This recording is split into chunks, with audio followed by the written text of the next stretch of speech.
Morning class.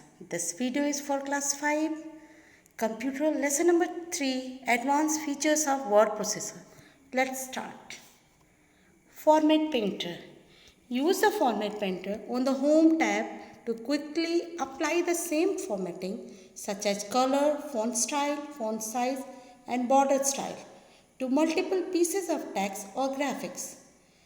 The format painter allows you to copy all of the formatting from one object and apply it to another one. Think of it as copying and pasting for formatting. How will you do that one? You have to see. First step, select the text or graphic that has the formatting that you want to copy. Note, if you want to copy text formatting, select a portion of a paragraph. If you want to copy text and paragraph formatting, select an entire paragraph including the paragraph mark. Second one, on the Home tab, click Format Painter. The pointer will change to a paintbrush icon.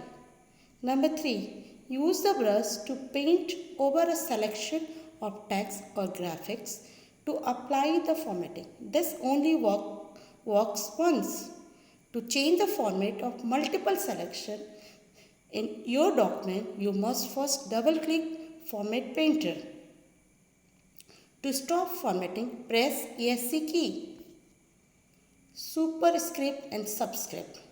Superscript is a small text which is placed above the main line, and subscript is also a small text which is placed just below the main line. For example, you can see here x upon 2. Here 2 is superscript because it is written just above the main line. And the down one you can see x n. Here n is subscript because n is written just below the main line. Make text subscript and superscript. When you want to type S2O or X4 plus Y3, you will need subscript and superscript formatting to make the 2, 4 and 3 look correct. As you can see here, subscript S2O and superscript is X4 plus Y3. Select a text that you want to format as subscript or superscript. Do one of the following. You can click on Home tab, choose subscript, or you can press Ctrl plus sign or equal to together. Or you can see on your screen there is a 2 option for the subscript and superscript. Or for making superscript, you need to click on Home tab, go for the superscript option, or you can press Ctrl plus and equal to. Header and footer. The header is an area of the document that appears in the top margin, while the footer is an area of a document that appears in the bottom margin. Headers and footers generally contain information such as page number, date, document name, common to other pages. The information in header and footer can be changed in all of the pages in a document at the same time. How will you add a header or footer from the gallery? First, you need to click on Insert tab and go for the header and footer group and choose header or footer you want to apply.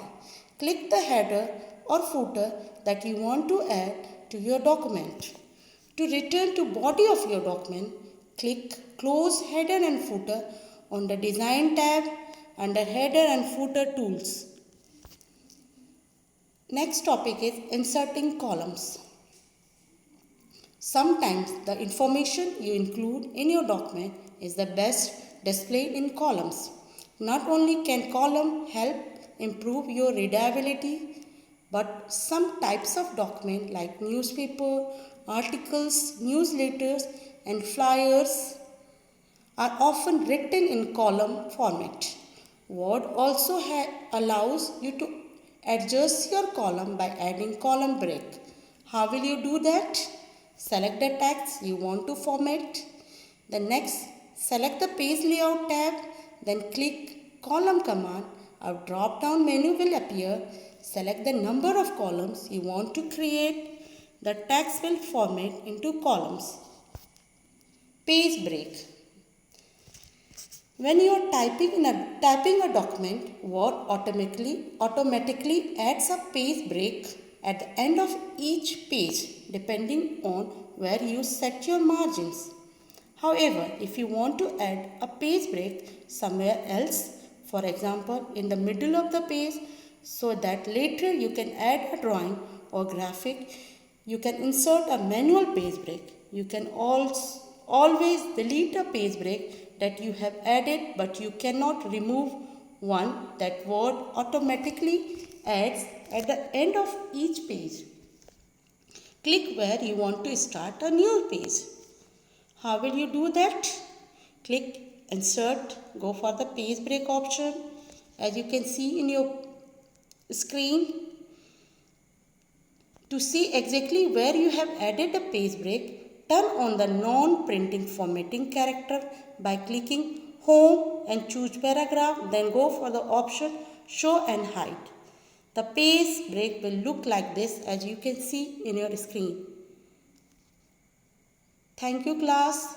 Rest of the topic I will teach in next video.